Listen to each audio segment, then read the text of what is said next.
Hello everyone, welcome back to another episode of Project NC. As you can see, I have my Miata on jack stands in the air, and that can only mean one thing. It's time for more awesome DIY installs. In order to talk about that, we have to talk about my big package.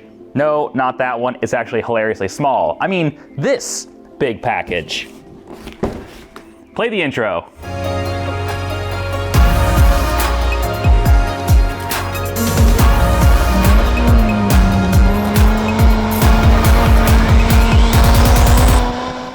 Okay, you just know when it says Mazda genuine parts that it's gonna be expensive, and it was. But let's open it and see what I ordered. All right, let's clear my very professional workspace here. Perfect.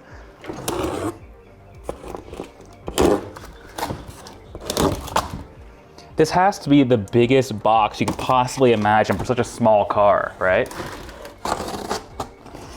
Only the finest genuine parts go on my NC. Don't ignore the fact it's rolling on rotas and very worn out stock suspension. That's okay. All right, let's pull back this protective foam. This thing is packaged very well, as you might expect for OEM parts. Hopefully these sounds are like ASMR vibes. And you can see we have a front lip.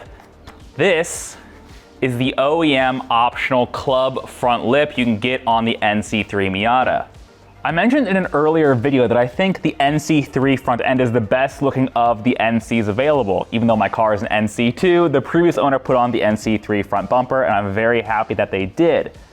There are several cool front lip options for this vehicle, but most of them are in Japan, and as a result, after you factor in shipping and taxes, are very, very expensive.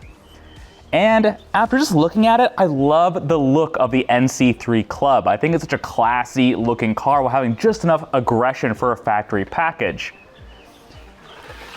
Check this thing out. Let's see if we can do a little mock-up right here. Yeah, look at that. That's gonna look really good. Being an OEM Mazda part, the club front lip comes with the installation hardware that you'll need, as well as a detailed instruction booklet. If it's not already obvious, the first step here is to jack up your car, put it on jack stands, and remove the front wheels. One thing I like to do to make sure my lug nuts don't get lost is to re-thread them onto the hubs while I'm working on the car.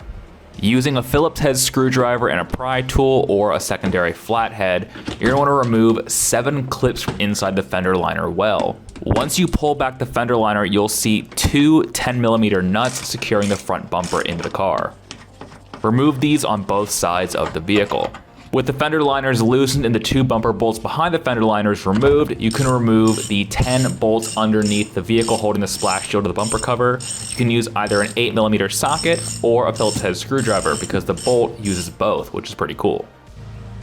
Take this with a grain of salt, but the instructions also say to remove the 2 access panels in the front grille of the NC3 bumper to remove the 2 10mm fasteners hidden behind there. I think you can skip this step.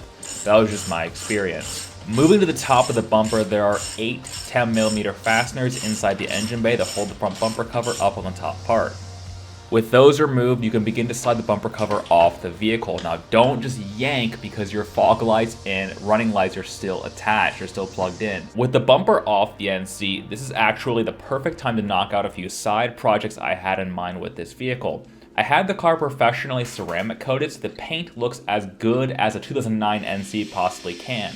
But the clear coat on the headlights was starting to fade and really bring down the look of the vehicle. It's just the realities of the California sun.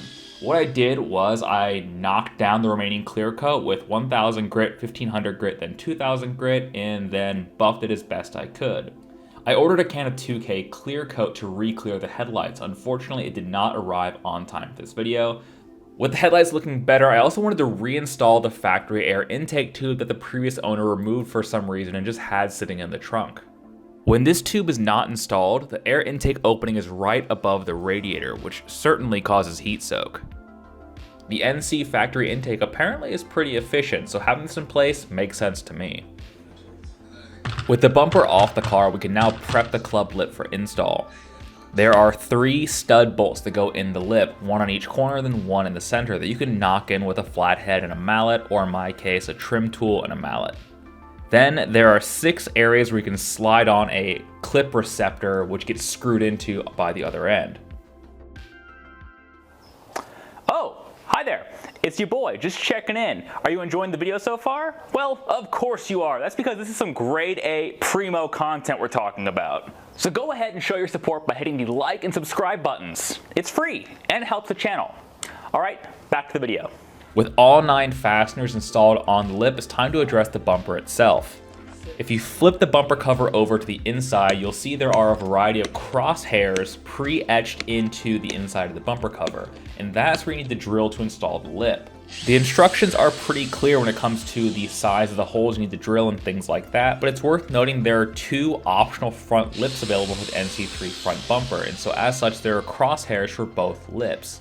So make sure to mock up the club front lip against the bumper and see which crosshairs you need to use, because I accidentally drilled into the crosshairs for the other lip. Now granted, the club lip covers all this, you can't see it once it's fully installed, but it is slightly annoying that those holes are there. Read the instructions carefully here, and it says to use a punch right in the center of the crosshair to make drilling easier.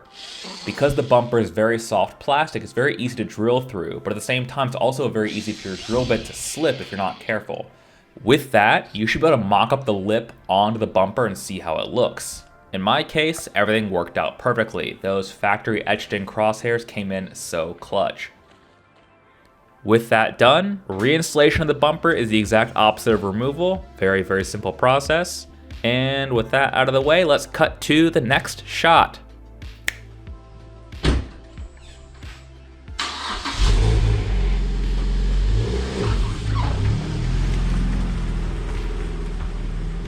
It's a new day outside. As you can see, it was getting too dark to keep filming, but check it out. The installation of the NC3 Club front lip is done, and I am so hyped on the way this car looks. I think the contrast with the stormy blue mica paint and the sort of matte black finish of the Club lip looks so good.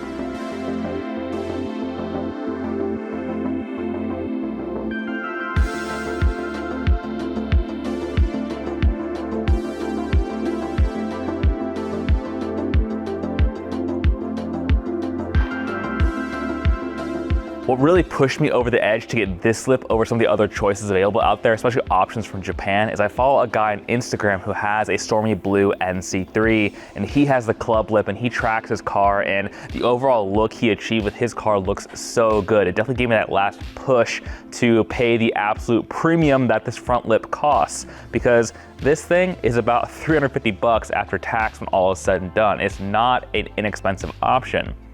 But being an OEM part, it has perfect fitment, it looks amazing, and I think it's worth the money. What do you guys think?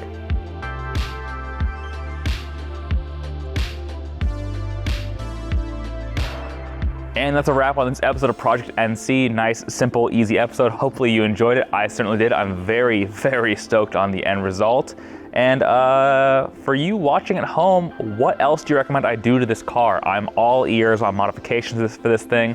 I have a couple things planned, as I alluded to before, but yeah, if you have suggestions or things for me to check out or do with this car, please drop a comment and let me know down below. In any case, guys, my name is Jake. You've been watching Drive, Brake, Fix, Repeat, and I'll see you guys next time. We're going to do more fun things with cars. Bye.